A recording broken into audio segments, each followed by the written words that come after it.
علم کی اہمیت، علم کی عظمت، علم کا مقام،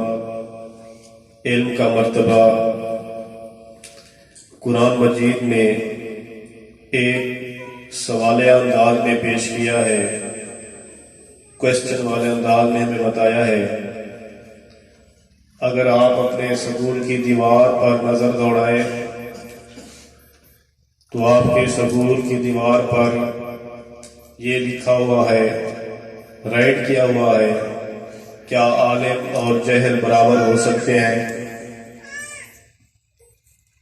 جیسے آسمان اور زمین برابر نہیں ہو سکتے، جیسے رات اور دن برابر نہیں ہو سکتے، جیسے پانی اور آگ ایک جیسے نہیں ہو سکتے، جیسے اندھیرا اور اجالا ایک جیسے نہیں ہو سکتے، جیسے زندہ اور مردہ برابر نہیں ہو سکتے، اسی طرح عالم اور جاہل برابر نہیں ہو سکتے۔ بیٹا، آج انسان نے علم کی وجہ سے ہواؤں پر سفر کر رہا ہے، علم کی وجہ سے انسان نے آج چاند پر قدم رکھ دیا ہے،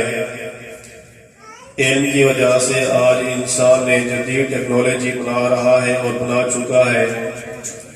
علم کی وجہ سے آج انسان نے سمندروں کا سینہ چیر کر دیا ہے، علم کی وجہ سے آج پل بنا کر دریاؤں کو انسان عبور کر رہا ہے۔ تو لہذا علم کی ایک بہت بڑی فضیلت ہے، علم کی ایک بہت بڑی شان ہے، علم کا ایک اپنا مقام ہے۔ آپ نے پڑھا ہوگا اپنے مضامین میں